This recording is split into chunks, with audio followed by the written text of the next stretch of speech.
Agora esta chamada está sendo gravada. Bom dia a todos presentes aqui na sala. Namastê, Hare Krishna. Hoje eu vou fazer a leitura Srimad Bhagavatam, do canto 4, capítulo 3, verso 11 e verso 12. Hare Krishna. E convido todos vocês para fazer o mantra de introdução juntamente comigo. Hare Krishna. Om Namo Bhagavate Vasudevaya. Om Namo Bhagavate Vasudevaya. Om Namo Bhagavate Vasudevaya. Hare Krishna.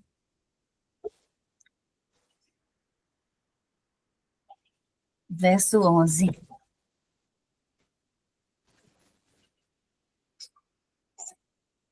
A sexta encarnação do Purusha foi o filho do sábio Atri. Ele nasceu do ventre de Anasuya, que orou por uma encarnação. Ele falou sobre o tema da transcendência, a Alarka, Pralada e outros, Yadu, Ayaya, etc. Repetindo o verso 11. A sexta encarnação do Purusha foi o filho do sábio Atri.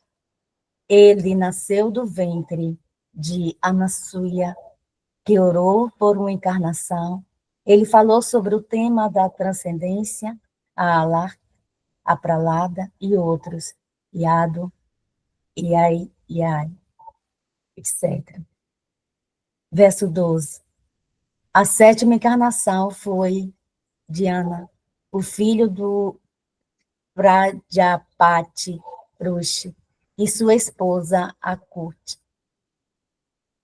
Ele controlou o período durante mudança do Swayambhuva. Manu foi assistido por semideuses, tais como seu filho Yama. Repetindo o verso 12. A sétima encarnação foi Dhyana, o filho de Prajapati Ruchi, e sua esposa Akuti. Ele controlou o período durante a mudança do Swayambhuva Manu e foi assistido por semideuses, tal como seu filho Yama. Jai. Gratidão pela oportunidade da leitura.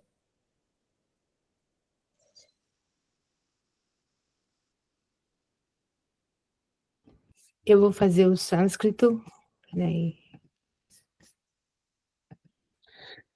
Verso 11. Shastham atrer apatyadvam vritak prapto nasuyaya anvikshikim alarkaya pralada dibya uchivan. Verso 12. Tata saptama akutyam rucher yagyo vyajayata sayama sudaganer apatsvayam bhuvavantaram.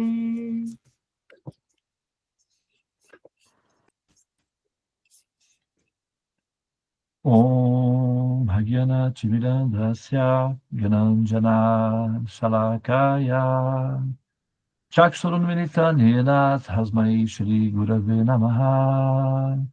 Om.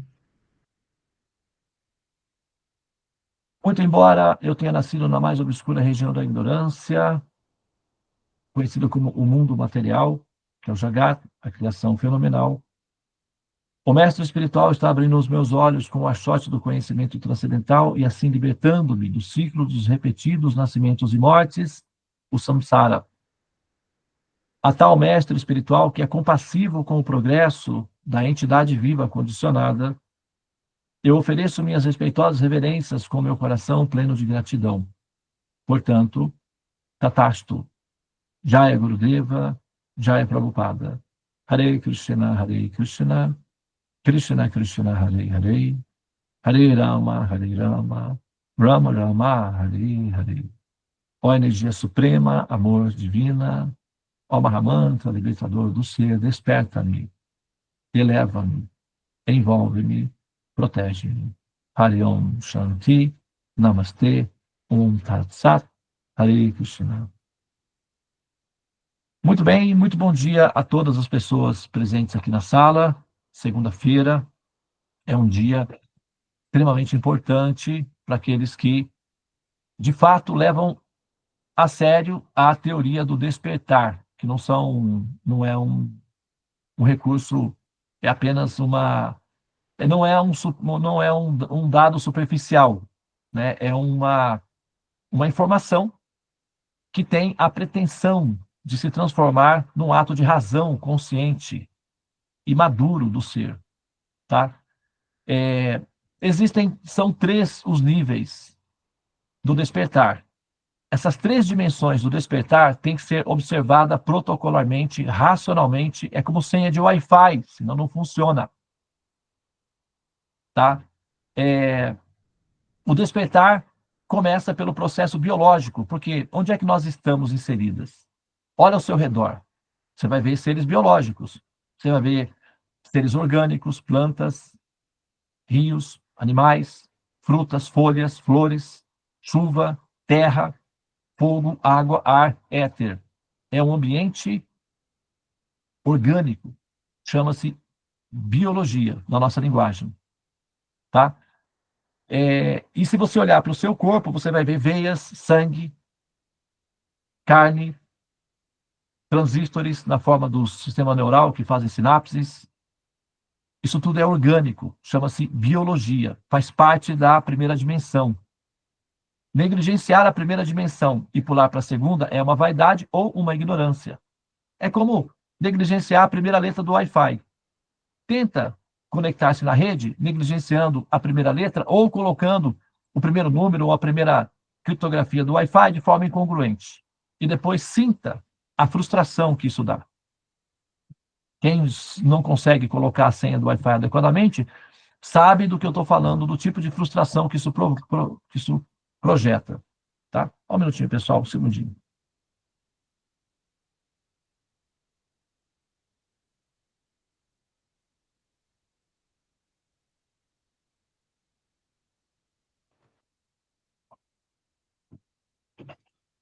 Ok? Então, prosseguindo, nessa parte inicial, que é a parte do reconhecimento de que nós temos uma interação com a biologia, nós estamos querendo o quê? Em última instância, nos conectar com a mente do Criador. Nós temos uma pretensão ou uma proposta, né, metafísica. Tá? Então, nós estamos querendo alcançar uma dimensão metafísica, que significa o que nós chamamos de espiritual, místico, transcendente, tá? Ou seja, aquilo que está para além do biológico. Nós começamos no biológico. O nosso norte é o metafísico. É dito que aquele que sabe descrever o seu objetivo já tem metade do objetivo conquistado, só por saber como descrevê-lo. Só por conseguir colocar no papel, só por conseguir racionalizar, só por conseguir visualizar o norte, que é o objetivo a ser alcançado, já tem metade do objetivo trilhado. Então é preciso ter razão, é preciso ter noção, é preciso saber o que está fazendo para conseguir realizá-lo. É preciso de um plano, todo mundo precisa de um plano para conseguir executá-lo. Primeiro começa com um plano de ação, então você tem que saber onde quer chegar. Nós queremos estimular o metafísico e interagir nesse mundo metafísico, transcendente. Esse é o nosso objetivo, a não ser que não seja. Mas esse é o objetivo, pelo menos essa é a pauta. Ok? Então, como nós temos essa pauta, como nós temos esse projeto, como nós temos essa pretensão, como nós temos essa audácia existencial, essa ousadia, esse plano, nós temos que ter um programa definido desde o início que demonstre uma intenção real, séria de alcançar esse objetivo e que não seja apenas jogos de palavra, de linguagem. Palavras, palavras, palavras, palavras, né? Não palavras apenas, mas ações reais. Muito mais que fotos, fatos. Que comprovem a continuidade disso daí. Então, do ponto de vista biológico, a gente olha o mundo ao nosso redor, como é que funciona o mundo ao nosso redor do ponto de vista biológico. Se você está na sua casa, e vamos supor que você consegue, se você está numa cidade com muitas, mesmo nas cidades, você consegue abrir a sua janela e tem eventualmente árvores. E você vai ver os passarinhos se movimentando, as flores, você vai ver abelhas, borboletas não tem, abelhas talvez não em cidades, porque o ecossistema está comprometido. Mas você pode, hoje em dia, você pode pegar lá um site que mostra online a fazenda da sua tia, sei lá, algum lugar assim, e você vai ver como é que funciona. O sol nascendo, os animais espertos, a profusão de vida em andamento. E, normalmente, o processo biológico do despertar começa no horário, no momento em que o sol está nascendo. Então, o jogador, o místico, sério, ele tem raízes, ele sabe como pisar, ele pisa na terra. A mente dele é que está no céu, mas os pés estão na terra. Ele é prático, ele não é irrealista, fantasioso, hollywoodiano. Ele é realista, ele pisa na terra. Então, aqueles que querem despertar na transcendência, despertam primeiro onde eles estão, com o sol. Por isso que as segundas-feiras definem transcendentalistas sérios de superficiais. Aqueles que despertam cedo são considerados sérios. Você entende o quanto você está evoluindo, o quanto você é sério na sua vida espiritual na medida em que você desperta com o sol, porque você está em harmonia com Deus na primeira instância. É a primeira letrinha do Wi-Fi, é a primeira chavezinha do Wi-Fi colocada de maneira correta. Então, despertar às segundas-feiras, que é o dia mais triste para a humanidade, o mais odiado dos dias, o mais detestado dos dias para as almas condicionadas, para aqueles que estão hibernando na escuridão, para as efêmeras, é o dia em que nós despertamos por inteligência, por razão, por consciência. É o dia em que os sábios celebram o início da vida, da força espiritual. A segunda-feira é regido, do ponto de vista astrológico, pelo princípio que nós conhecemos como lua, na nossa linguagem, Chandra, ou Soma, em sânscrito, chama-se Soma. Olha que como começa a palavra Soma. Você aprendeu lá na escola, vamos aprender a somar. Vamos somar para fortalecer. Soma significa aquilo que aumenta, aquilo que fortalece. Então, despertar às segundas-feiras aumenta as suas chances de concluir a chavezinha e abrir o link da transcendência. Sem essa chavezinha inicial, toda a sua luta pode promover numa frustração. Então, despertem biologicamente. O dia mais importante para você, metafísico, pessoa que tem o norte real, espiritualista autêntico, é a segunda-feira. Então, aqueles que querem realmente evoluir espiritualmente, despertam nas segundas-feiras. Transcendem ao abismo da hibernação, do medo, da angústia, do desprazer de existir, e vivem intensamente, despertando com o Supremo. Biologicamente, é a primeira etapa. Ah, mas Devananda, você não vai poder julgar a minha devoção por Deus, você não entende o meu coração. Olha, realmente eu não entendo, tá? Eu só entendo de coisas que funcionam em termos de longo alcance. Eu não sou capaz de entender essa linguagem muito bipolarizada, eu não entendo essas coisas muito assim, soltas. Eu só entendo coisas que funcionam direitinho. Porque, lembre-se, a minha mente é de um homem. Então, esses assuntos femininos muito assim, paradoxais, complexos, eu sou totalmente analfabeto. Eu preciso que o Wi-Fi abra para eu poder fazer o meu trabalho, porque sem o Wi-Fi eu não consigo só me comunicar telepaticamente com outra pessoa que está do outro lado do mundo. Algumas mulheres conseguem isso, eu não consigo. Eu preciso de um Wi-Fi que funcione. Tá? Então, assim, eu não estou julgando a devoção, o amor de Deus por ninguém. Eu não tenho essa competência de julgar nada. Mas eu preciso ensinar como as coisas funcionam para pessoas normais que precisam aprender como as coisas funcionam. Não estou julgando o amor, a devoção de ninguém. Mas eu estou sendo franco. As chances de uma pessoa bipolarizada que não consegue colocar a primeira senha do Wi-Fi, possivelmente não vai conseguir completar a operação. Chama-se samsara, essa incompetência em completar a operação. E a prova de que não está dando certo é uma coisa constrangedora chamada espelho.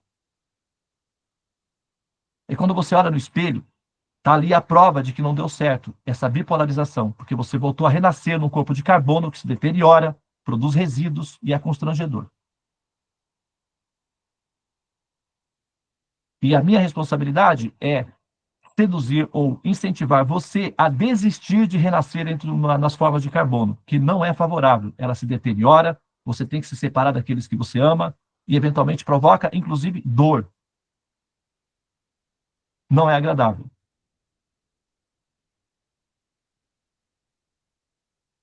Tá?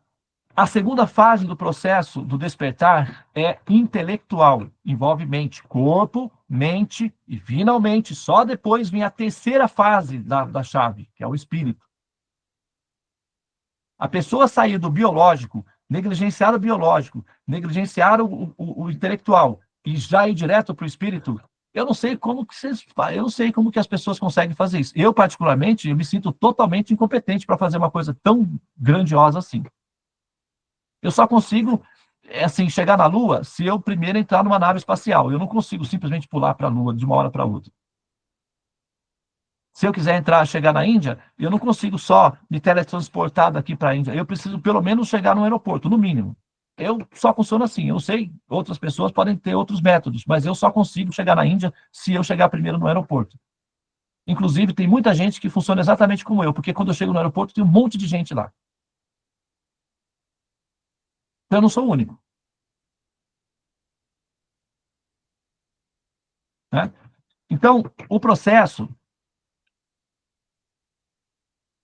a segunda etapa, é intelectual, requer o quê? Interesse no conhecimento. Você tem que cultivar o espírito através do intelecto, cultivar a inteligência, se interessar pelos conhecimentos. Não foi isso que o nosso mestre disse? Orai e dormi. Não foi isso que ele falou? Ele disse, orai e depois que você orai, ora de novo. Ou então dorme. Sei lá, assiste novela. Não foi isso que ele falou? O que ele disse? Orai e... Vigiai. E significa o que esse vigiai? Significa ficar assim, paranoico?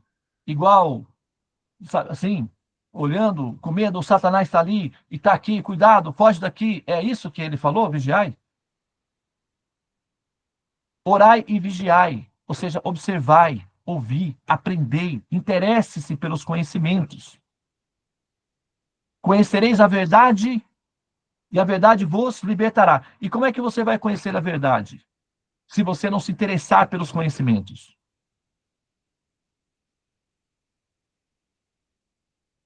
Ah, mas eu quero entrar aqui no WhatsApp, no Google Meet, para conversar com a minha amiga que está lá na Austrália, mas eu não consigo, eu não sei como fazer. Querida, baixa um tutorial no YouTube, aprenda, se interesse. Você quer falar com a sua amiga mesmo? Não tem ninguém para te orientar? Se vira nos 30, dá um jeito, se interesse pelo funcionamento do mecanismo para você conseguir falar com a sua amiga. O que significa conhecimento. Busque conhecimento. Aí você baixa um aplicativo, você baixa um vídeo no YouTube, um tutorial. Como entrar no Google Meet para falar com a minha amiga. Aí vai ter um videozinho explicando passo a passo. Você vai, olha que funcionou. Oi, amiga, ai, que felicidade, consegui. É assim, conhecimento te liberta da ignorância e da separação daqueles que você ama. Conhecimento é o intelecto, a mente, é o segundo ato de despertar. O primeiro passo de acordar é a primeira chave. O próximo é o intelecto, que é o que nós estamos fazendo aqui, estudando as escrituras. Então, quando você entra na sala dos mantras, ou quando você vai na sua igreja, se você vai e só reza e vai para casa fazer os seus afazeres, não é o suficiente. Você precisa estudar, se interessar pelos conhecimentos. Então, pensando nisso daí, na segunda fase do processo de despertar, nós temos o nosso estudo, que é o Gotas Védicas, que é para cumprir a segunda etapa do despertar, que é o intelecto, a inteligência, nutrir a inteligência de conhecimento. Essas descrições, hoje o vídeo, por exemplo, o áudio, a explicação do texto de hoje, eu não vou nem entrar nos detalhes aqui, porque são muitos nomes, eu vou ter que entrar todo na parte, a gente vai ver tudo isso daí no decorrer, porque isso daí são sinopses, né? E a gente vai falar sobre todo esse, por exemplo, o filho de Atri, o sábio Atri. Quem é o filho de Atri? Quem é Atri? Anasuya. Quem é ela, Anasuya? Pralada, Alarca, Yadu, Prajapa, Tiruti, Akuti, Swayambhuva. Aí são tantos nomes, são tantas pessoas, que a gente teria que fazer uma descrição de toda a dinastia dessas diferentes pessoas, e isso vai ser feito no decorrer do processo. Como a gente está estudando a parte estrutural do conhecimento, eu estou aproveitando para trocar ideias com vocês, para que a gente se relembre do que nós estamos fazendo aqui.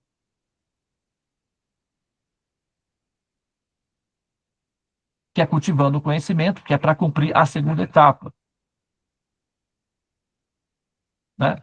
E, finalmente, vem a terceira etapa, que é a etapa em que essas descrições aqui dos textos vão nos ensinar, eles estão nos conduzindo para que a gente consiga visualizar a pessoa suprema. É um treinamento, é uma calibragem da lente para permitir que o nosso processador tenha condições de visualizar a pessoa suprema. É um treinamento para que você saiba como se relacionar com a pessoa suprema e não apenas como rezar para ele.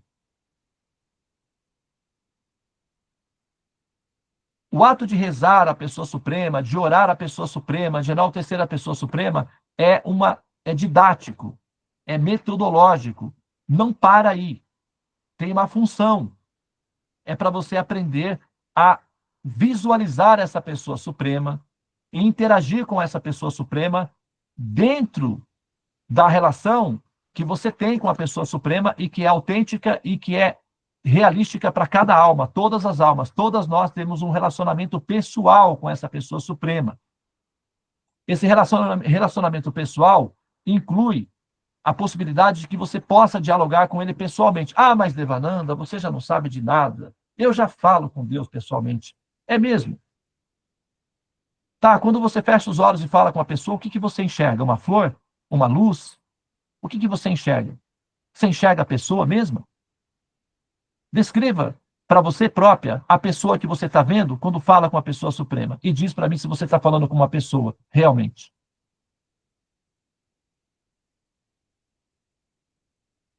Claro que você fala com uma pessoa, a sua intenção é falar com uma pessoa. É lógico que você está falando com uma pessoa.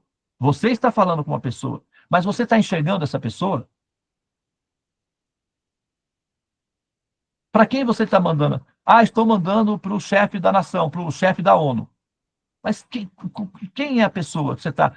Manda uma carta para o diretor da ONU. Olha, o diretor da ONU pode ser qualquer pessoa.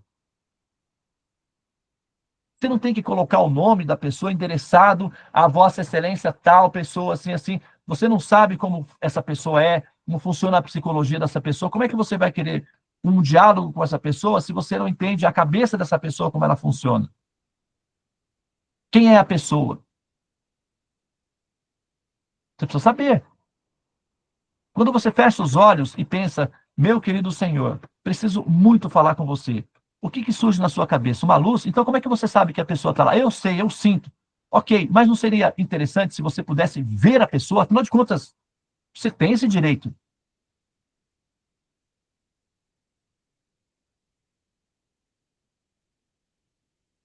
Você tem esse direito. A alma tem o direito de ver a pessoa. O filho tem direito de ver o pai. Agora é preciso que você se interesse por isso. Porque essa pessoa suprema, ela não é obrigada a amar as pessoas só porque ela é obrigada a amar as pessoas, porque ela é uma pessoa também, ninguém é obrigado a amar ninguém. Você é obrigado a amar todo mundo? Você é obrigado a amar qualquer pessoa? Você se coloca na posição de ser obrigada a amar qualquer pessoa? Tudo bem que é preciso amar as pessoas como se não houvesse amanhã.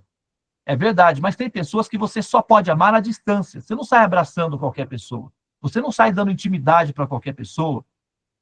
Tem pessoas que você ama protocolarmente, por compaixão, à distância. Você manda uma doação, você dá uma caridade. Um mendigo que vem na porta da sua casa, você não leva para dentro da sua casa. Você dá na porta da casa. Até porque ele cheira mal, tem hábitos nocivos, não tem diálogo para interagir com você. Você vai conversar o quê com essa pessoa? Muitas vezes não tem nem o que falar. Às vezes acontece de você conversar com uma pessoa que é um morador de rua, mas ele tem um certo intelecto, ele está ali por uma condição, sei lá, uma depressão, alguma coisa ruim que aconteceu na vida dele, mas é uma pessoa conversável. A gente que trabalha com pessoas moradoras de rua, de vez em quando a gente encontra pessoas assim. Mas, de um modo geral, não tem muito assunto para conversar com eles não, tá? Eventualmente é que você encontra alguém mais ou menos, mas de um modo geral, não dá para conversar com eles, não tem assunto para conversar com eles. Eles não têm nível intelectual para você sentar e bater papo com eles. Então, essas pessoas a gente ama por compaixão, por respeito, porque são almas, mas a gente não traz para o nosso campo íntimo de convivência. Pessoas agressivas, violentas, com vícios. A gente ama à distância. Se nós, como pessoas, temos o direito de amar à distância, por que Deus é obrigado a amar a todos de qualquer maneira, de qualquer jeito? Não é assim. Ele é uma pessoa, ele não tem direito de ser uma pessoa, ele tem que ser uma máquina de amar a todo custo. Não é assim. É preciso compreender essa pessoa. E nós temos que ter condições intelectuais, morais, de espírito para ser agradável a essa pessoa. A gente não pode obrigar essa pessoa a nos amar, forçar essa pessoa a nos amar de qualquer jeito só porque nós rezamos para ela. É um bom começo. Se alguém bate na sua porta e diz: Senhora, eu preciso muito que a senhora me ajude, por favor, a senhora pode conseguir um lanche para mim, um sanduíche para mim? Você vai atender essa pessoa com toda educação, porque ela foi gentil, ela foi respeitosa, você vai atender essa pessoa. Mas se ela disser: Senhora, por favor, olha, eu preciso muito de um lugar para dormir, uma casa para morar, uma família para me adotar, a senhora não gostaria de me adotar, não? Ah, mas aí, peraí, calma aí, vamos com calma, não é assim. Quem é você? Não é assim que você age? Você não agiria assim? Então, o fato de você se aproximar de Deus e rezar para Ele não significa que você, assim, não, é só uma etapa inicial. Ele não é obrigado a nos amar. Essa é uma ideia errada. Nós temos que conquistar essa amizade, conquistar esse coração, conquistar essa pessoa, conquistar esse merecimento. E uma pessoa predisposta a aprender sobre Deus é alguém que está interessada nessa pessoa. Amor e atenção, interesse na pessoa que você quer conquistar é um sintoma de uma pessoa verdadeira, de uma pessoa autêntica. Então, pensar que apenas rezar para Deus é o suficiente para ele é desconsiderar ele como pessoa. É oferecer a ele raspas e restos, como se ele fosse uma pessoa que necessitasse de caridade, como se fosse um mendigo, carente de amor, que precisa de oração para ficar satisfeito. As orações são importantes para nós evoluirmos, para nós entendermos a nossa cabeça, a nossa disciplina. Mas pensar que Deus vive de oração é achar que ele é um ser egocêntrico. Essa é uma ideia errada sobre Deus. Isso é uma infantilidade nossa. Ele é uma pessoa. E como pessoa, tem direito de ser uma pessoa. Assim como você. Se alguém só te bajula e fica te elogiando, mas não se interessa pelas coisas que você gosta, não sabe o dia do seu aniversário, não tem nenhuma foto sua no Facebook dele e fica dizendo que te ama, você fala: mas espera aí, como assim? O que está acontecendo aqui? A pessoa está querendo alguma coisa de mim, só pode ser. Então, como que a gente vai amar uma pessoa que a gente não sabe quem é?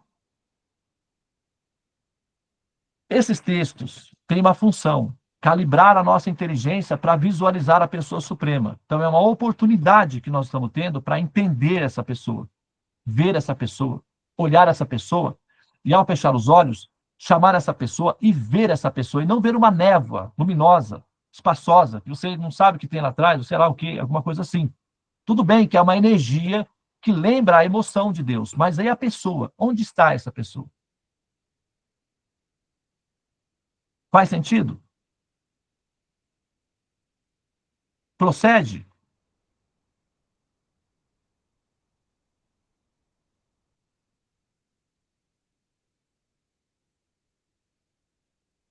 Bom,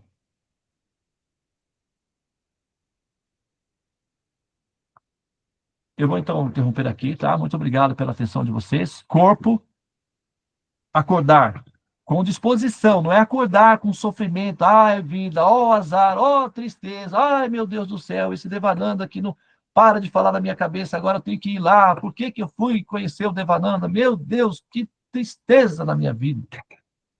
Não funciona. Acorda com ânimo, com entusiasmo, amar a Deus com todas as forças, com toda alegria, mostre alegria perante Deus. Não vai.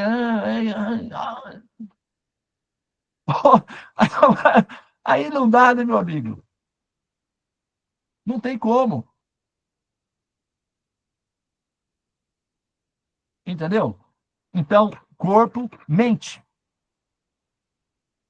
Então, faz com o espírito presente, com intenção, com profundidade. Aí, o espírito vem depois. Fica tranquila, o espírito não é sua responsabilidade.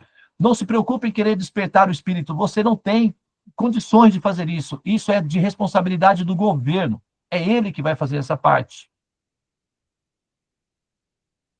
A terceira chave da senha, você não tem controle. É a pessoa suprema que coloca. Mas ele só coloca depois que as duas foram colocadas antes. Coloque as duas chaves direitinho para você ver o que acontece. E vê se não funciona. Faz a experiência. Olha para você agora e olha para você um ano atrás e faz a sua própria avaliação.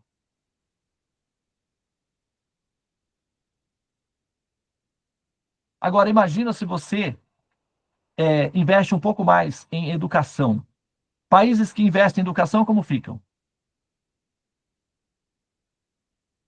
Agora, imagina se você investe em conhecimento. Como é que você ficaria?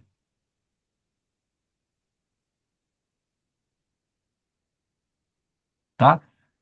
Muito bem, então, muito obrigado. Namastê. Hare Krishna, Hare Krishna, Krishna Krishna, Hare Hare.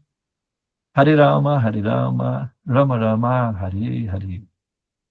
Ó energia suprema, amor divina, ó Mahamantra, auspicioso libertador do ser, desperta-me, eleva-me, envolve-me, protege-me.